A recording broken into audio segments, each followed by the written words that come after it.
amahirwe mu byo bakora byose, ugasanga mbese baragifata nk'Imana. Icyo kinyamaswa baragifata nk'umubyeyi wabo. Umubyeyi ni ukuvuga bumva ko umubyeyi nta kindi abereyeho.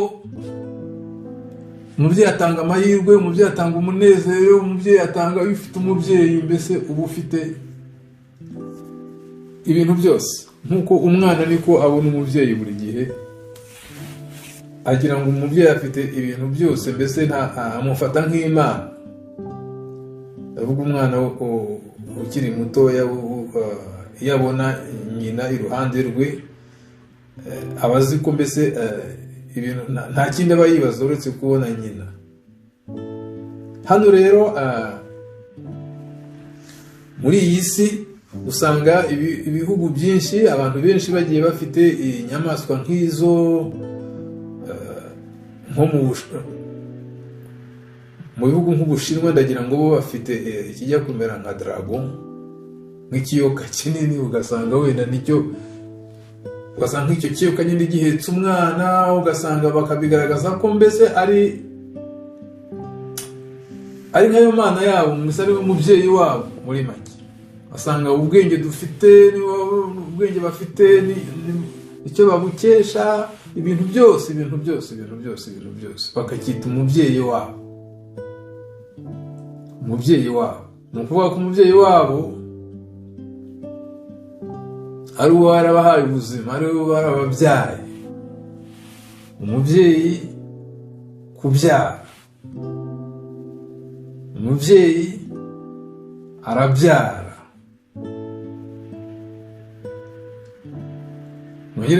Umubyeyi arabyara. Ntabwo wakwita umuntu umubyeyi kandi atarabyaye. Umugabo yakwitwa umubyeyi aba yarabigizemo uruhare, wenda kubera ko mu kubyara aba yarabigizemo uruhare, ariko sinzi ko umugabo yaragakwiriye kwitwa umubyeyi kubera izo mpamvu. Kuko umubyeyi wenda yamubyeyi kuri degree ya mbere, kuri level ya mbere. Kuri level ya mbere wenda umugabo yakwita umubyeyi igihe nyine arimo asangiza ubugabo bwe, ubumuntu bw'ubugabo bwe, akabusangiza mugenzi we w'umugore. Aho ngaho niho ikintu cy'ububyeyi, ukurikije iryo ijambo, dushobora no ushaka gusobanura, ni ukuvuga ngo icyo gihe nibwo ububyeyi bw'umugabo burangirira aho ngaho, niba umugabo yitwa umubyeyi koko. Ahasigaye uruhare rukaba urw'umugore. Uruhare rwo kwitwa umubyeyi rukaba urw'umugore muri level ebyiri zindi zisigaye: gutwita no kubyara. Ari nabyo bintu bikomeye cyane kugira ngo umuntu azitwe umuntu, azavuke. Ni ukuvuga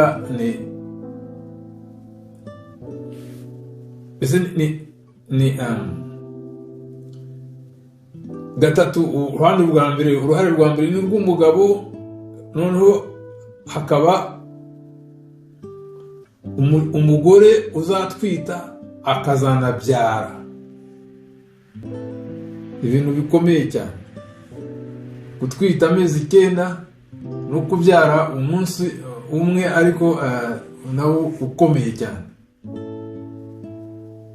Kubyara kuvuga ngo habyara umubyeyi. Kumva impundu ziravuze ngo umubyeyi yabyaye. Kubyara,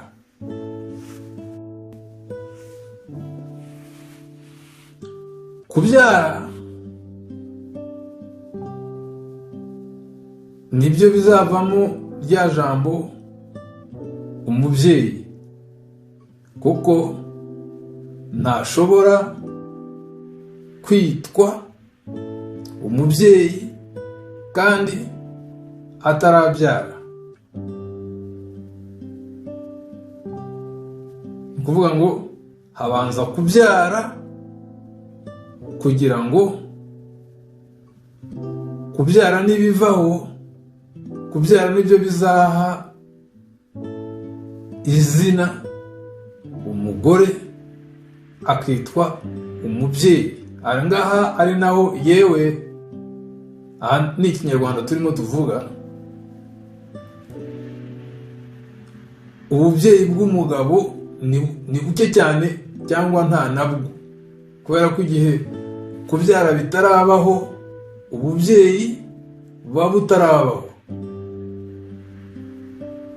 Ni nka cya gihe twavugaga ngo umukobwa utakowe ntabwo udateganijwe kuzakobwa, utari muteze inka, ubukobwa ntabwo buba buriho, kubera ko umukobwa kugira ngo umukobwa hagomba inka. Inka biba birimo mu bukobwa, kuko baba bateganya ko umukobwa hari inka iteganijwe kugira ngo umukobwa nyine azakobwe, noneho yitwa umukobwa. Ibintu birebire cyane. Ndavuga abantu mwebwe mwigisha ibintu by'indimi, mwebwe mwiga muri za kaminuza mwiga ibintu by'indimi, rimwe na rimwe tuvuga indimi tukazivuga neza ariko tudasobanukiwe aho zikomoka. Ndagira ngo ubu ndabatumiye ngo amagambo nk'aya ngaya muyumve. Muvuga ngo umubyeyi n'uwabyaye, nuko hagomba igikorwa cyo kubyara kugira ngo umuntu yitwe umubyeyi. Niba rero kubyara ari byo bitanga ububyeyi,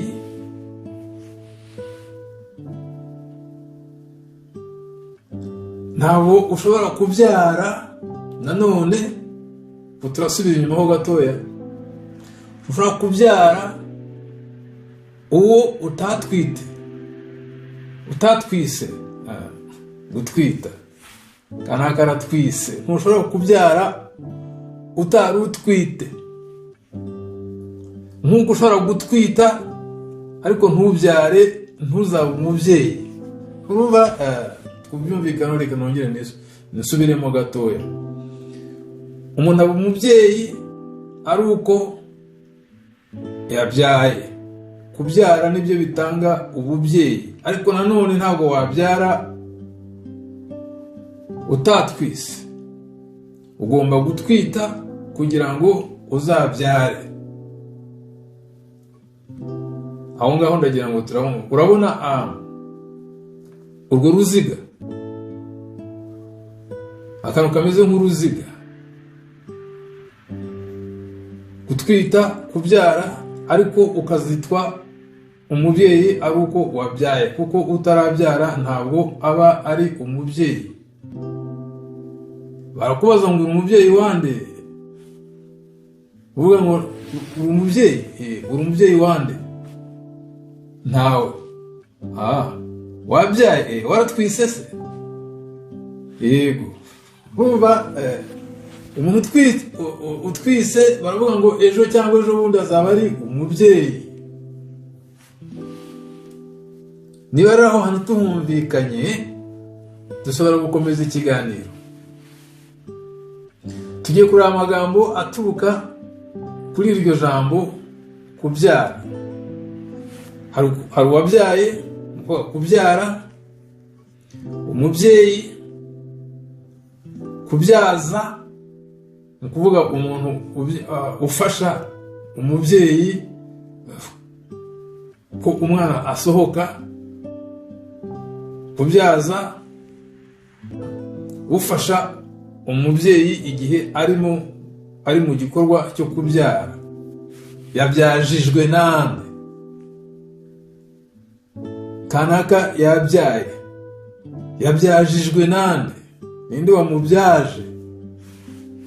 ahangaha ndabivuga nkibuka mama kuko ndagira ngo muhe icyubahiro cyinshi cyane, kubera ko muri 1994 igihe twari tuvuye mu bihe bibi, amavuriro ntabwo yari yatangira gukora neza, ugasanga ababyeyi bakiri bato benshi babyaraga niwe bakamuhamagara, agahora buri gihe yiteguye ko bari muhamagare ngo ajye kubafasha muri icyo gikorwa cyo kubyara. Ageze aho ngaho aba nk'umuntu babyita ngo iki, ni nk'umusitari ku murenge utari umwe, hose bamuhamagara ngo aze. Hari n'abantu benshi bagiye bitirirwa izina rye, urumva. Ibyo ngibyo kari agaciyemo, Imana imuha umugisha, aracyariho muri ubu buzima. Imana imuha umugisha, imwongerera iminsi yo kubaho. Kubyara, kubyaza, yabyaye, yabyaje,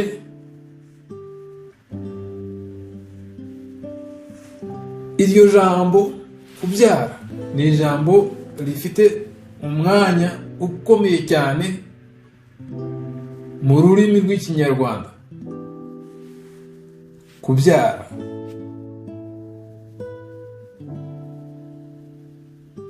niba rero iryo jambo tumaze kuryumvikanaho, buri muntu wese yumva ko kubyara ari ijambo rikomeye.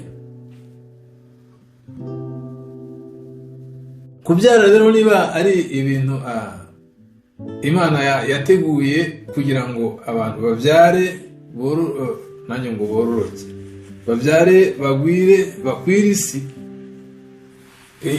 icyabuza kubyara kikabeho.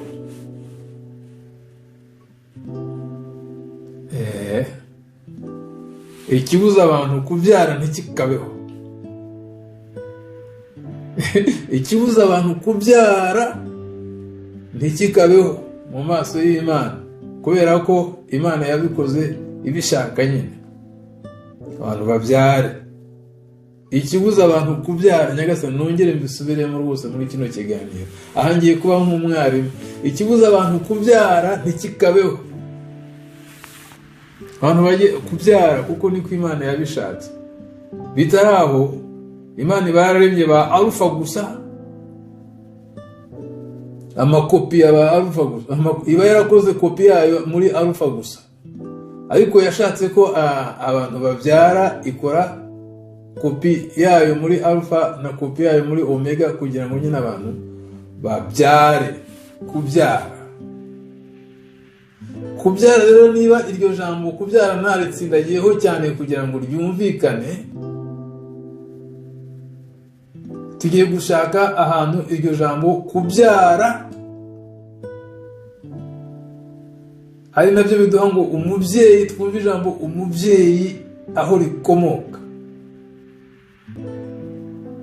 bifitanye isano hehe n'ijambo ry'Icyongereza, kubera ko ari wo mugambi wacu, ari ugushakisha amagambo afitanye isano rya hafi na hafi n'amagambo y'Icyongereza. Ahangaha niho mpamagariye abashakashatsi mu by'indimi, izo ntiti zacu, intiti z'u Rwanda.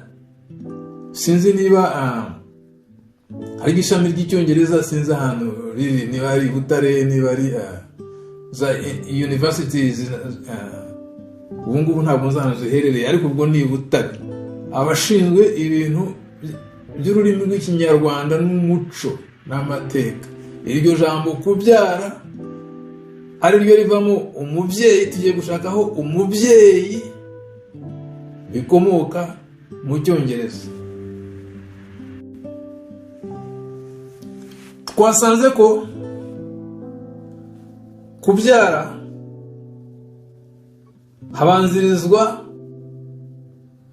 bibanzirizwa no gutwita. gutwita nabyo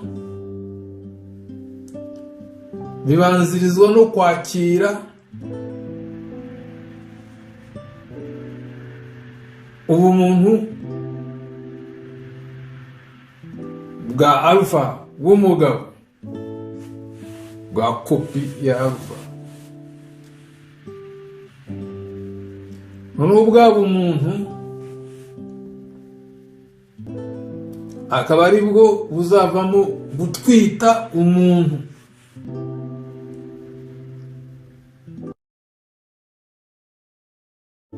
Akaba ari byo igihe kigeze amezi 9 arangiye hakazamo noneho kubyara.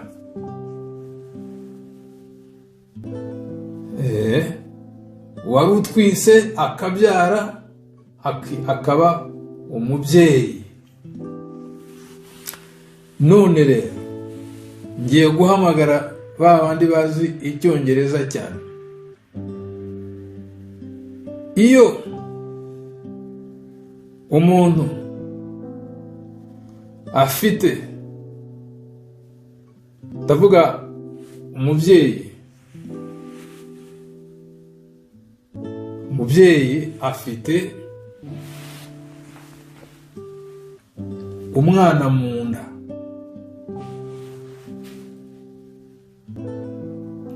uzaba umubyeyi ejo afite umwana mu nda. Hari ijambo bita mu cyongereza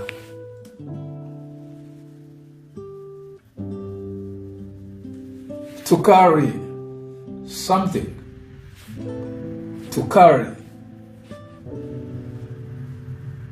Ariko hari irindi jambo bivuga kimwe, ngo kanaka byara kanaka, kanaka byara kanaka, kanaka byara kanaka, kanaka byara kanaka. Ni inshinga yo bita to be, bayandika B-E-A-R.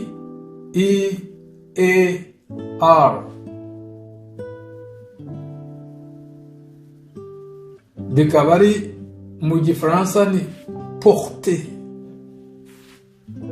Ni ukuvuga ko ngiye kuvuga mu gifaransa, une femme porte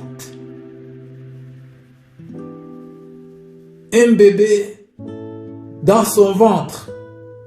Porter, to carry, ni ko umuntu yakabivuza ari yaba kiba ari nk'igikoresho. Participe to be, c'est aussi porter, afite, ni ukuvuga aratwite. Mu rurimi rw'icyongereza bear.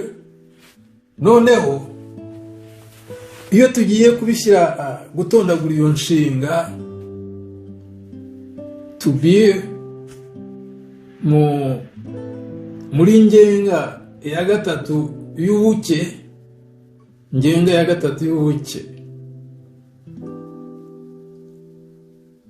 ni ukuvuga ngo bears, kuko ni ngenga ya gatatu y'ubuke ku nshinga to be, noneho bikaba bears. Bijya kuvugwa kimwe neza nko kubyaza. Aha murimo muravuga muti uyu muntu noneho natujyanye muri bikira cyangwa ari uwavuga ko nasinze cyangwa ariko ndagira ngo umenyeshe ko ntanywa n'inzoga rero. Hari uwavuga ngo wenda yanyoye ibiyobyabwenge, nagira ngo umenyeshe ko najya nywa n'isegereti rwose n'urumogi, ibyo byose, kugira ngo wumve ko gukunda ururimi ariyo babyita hagiye gukira, niyo mavuta yanjye, niyo essence, niyo petrol, no gukunda igihugu n'ururimi. Nibyo binjyana muri ibyo byose, inspiration. Mu kuvuga ngo iryo jambo to be niryo rizavamo kubyara, inshinga kubyara, kuko nakare birantuze ari byo gutwita. Ndagira ngo ni ibintu byumvikana cyane. Ubundi umuntu utwise cyangwa utwite, ndagira ngo yakagombye, ushatse kubivuga mu cyongereza neza byakagombye bearer, kuko kubyandika byaba B-E-A-R-E-R,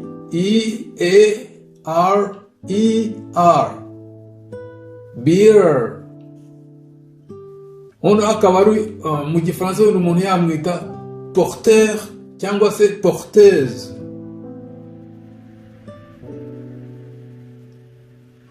Ubwo rero ndagira ngo uwashaka kumva neza gutwita,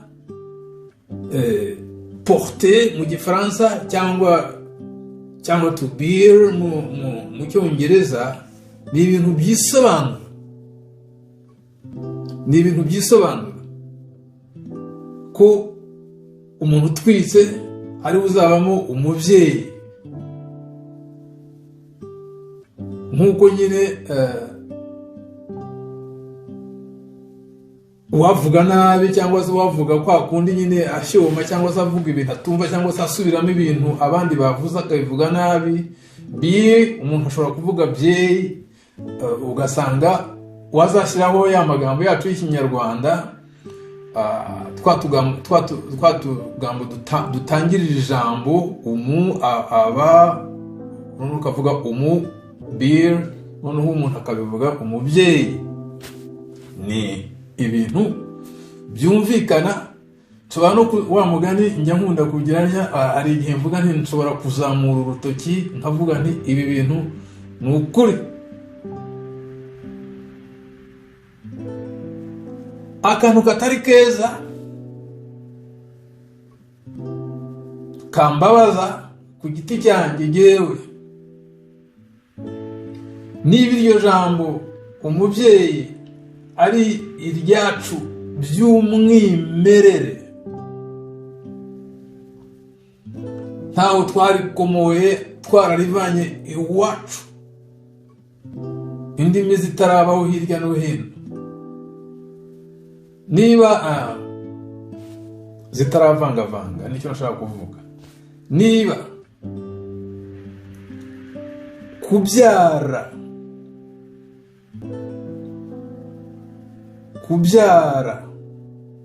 muvuga bearer,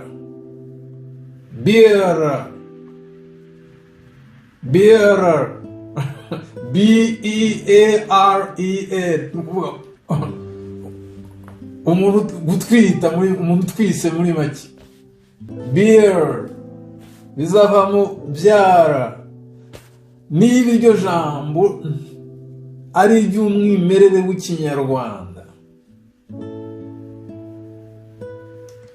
najya kureba abantu bise iriya nyamaswa bear, igicokoma, najya kubareba nkahangana nabo. Nukuvuga najya kubareba nkahangana nabo, aho ni ngewe ubyivugira. Naho niba ari bo bazanye rya jambo bitiriye ikinyamaswa cyabo,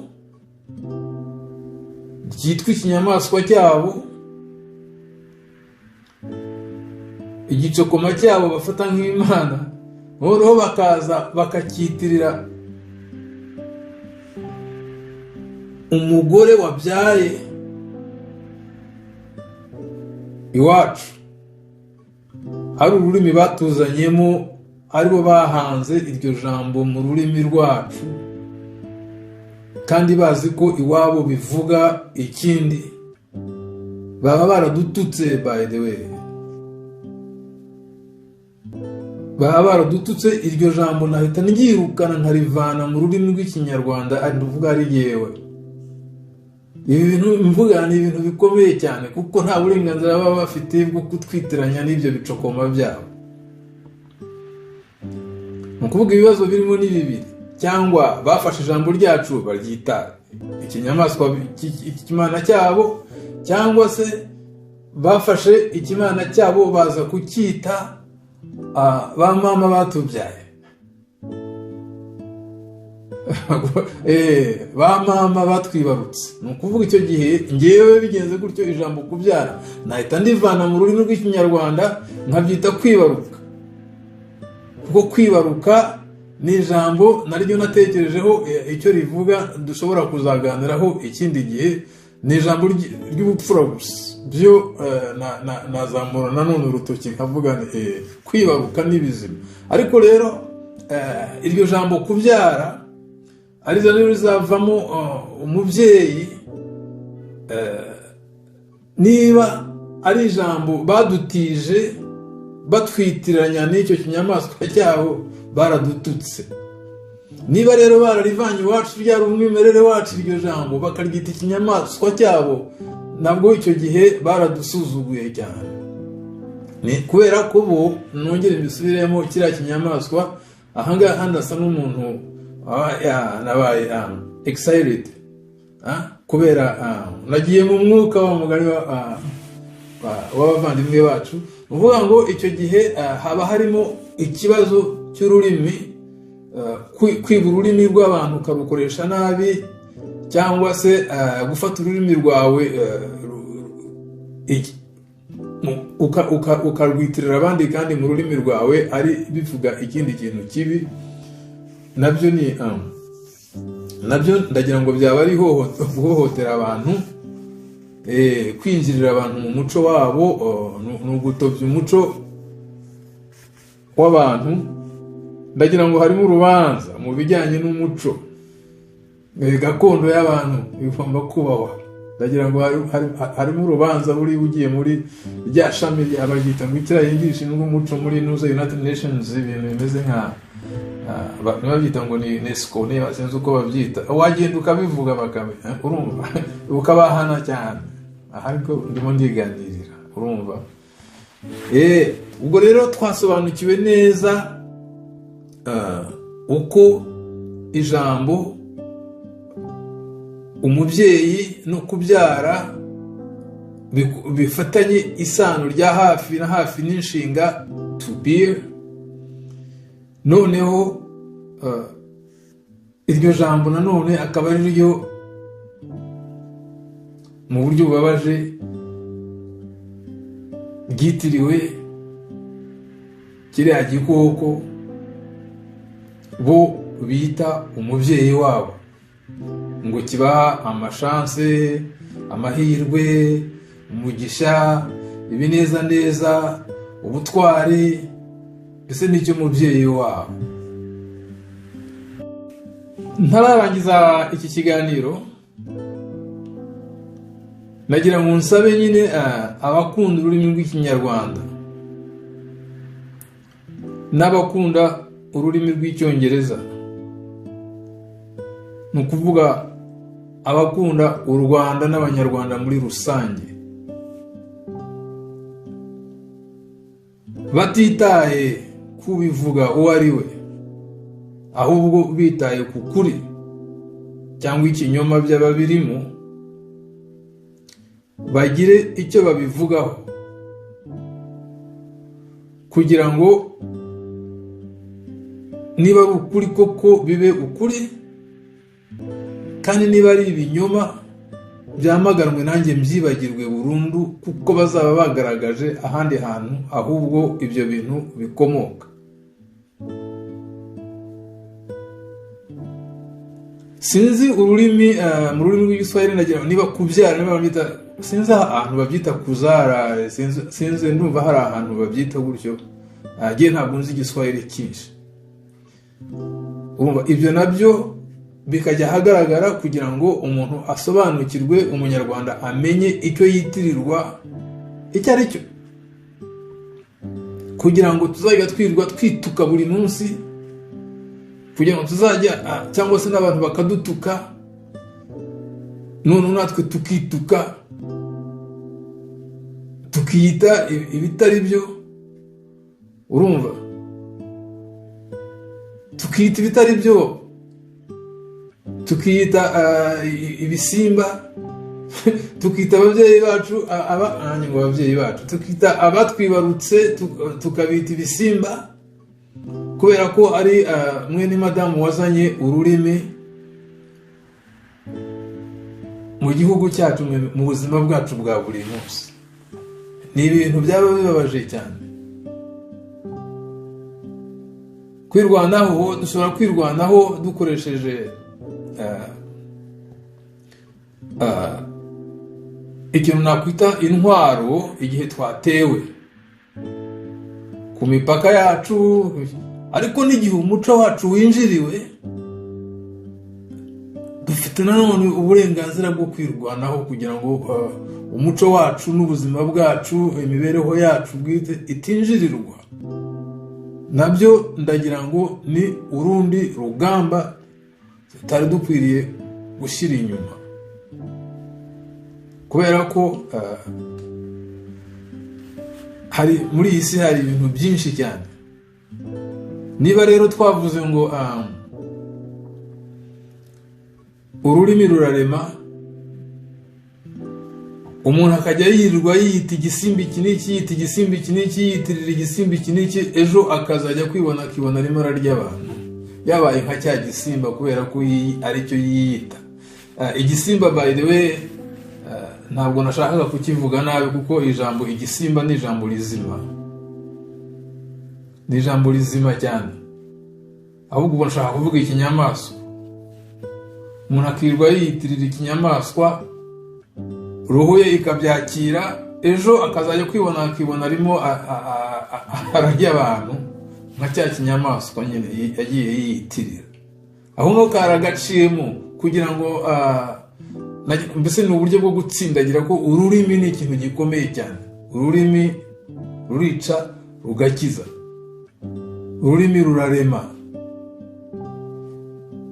rurubaka rukanasenya. Ijambo ni ikintu gikomeye cyane. Ahangaha rero niho nagira ngo ndangirize kino kiganiro. Ikiganiro nashatse nyine gusobanura ijambo umubyeyi aho rikomoka. Mu gihe ngitegereje icyo muzabivugaho, cyane cyane mwebwe mushinzwe ibintu by'umuco n'ururimi, cyane cyane mwebwe mukunda ikinyarwanda, kandi ni twese abanyarwanda twese dukunda ikinyarwanda. Ndagira ngo uretse bake numvise bashaka kucyamaga, ahubwo bavuga ikinyarwanda bakaguseka ngo ntiwize kubera uvuze ikinyarwanda. Nagira ngo abo ngabo nabo mbahwitireho gatoya. Guseka umuntu ngo aravuga ikinyarwanda kubera ko ngo ubwo ntiyize kubera ko avuze ikinyarwanda, uwo muco nawe ntabwo ari umuco. Urumva, ntabwo ari umuco. Umuntu uvuga ikinyarwanda nuko aba akunda igihugu cye, aba avuga ikinyarwanda kubera akunda u Rwanda. Niyo yaba yarize indimi nyinshi, aba nzi Igishinwa, nzi Icyongereza, nzi Igifaransa, nzi izo ndimi zose, ariko nahura n'umunyarwanda tukavugana mu kinyarwanda, kandi wenda turi Taiwan cyangwa se turi bahitera Washington, I don't know, ariko tukavuga ikinyarwanda kubera ko jye nawe turi abanyarwanda. Niko kanya tuba tubonye ko kuvuga ikinyarwanda. Yewe niko mbaho, iyo ndi kumwe n'umunyarwanda, aho turi hose, duhuriye hose, tuganira mu kinyarwanda. Nubwo bita hari amagambo kubera kutirirwa mu Rwanda, nongeye babwira igihe ubaganiriza ntabwo ndi mu Rwanda ubu ngubu, kuvuga ko hari amagambo y'ikinyarwanda ashobora kunshika kubera ko ndavuga ikinyarwanda buri munsi. Ni ibintu byumvikana, ariko nibura nagaragaje cyangwa nanjye ubwanjye numva ko mfite ishema ryo kwitwa umunyarwanda. Kandi ururimi nirwo rutuma umuntu yumva nawe, ururimi nirwo rubanziriza roho. buriya ururimi rutsindagira icyo roho ifite. Ururimi rurongera rukayishyiraho nko kuvuga ngo yes, ni ukuvuga ngo nibyo, ni nko kwenyegeza umuriro wakaga noneho ugakorakoranya kugira ngo umuriro wake cyane. Ururimi rufasha roho guhama iwabo. Ururimi rufasha roho nkandi mu mahanga. Ururimi iyo mvuze Ikinyarwanda ibyo bifasha roho yanjye guhama i Rwanda. Iryo ni ryo jambo ndangirijeho. Mwari kumwe na Cool News. Imana ibajye imbere.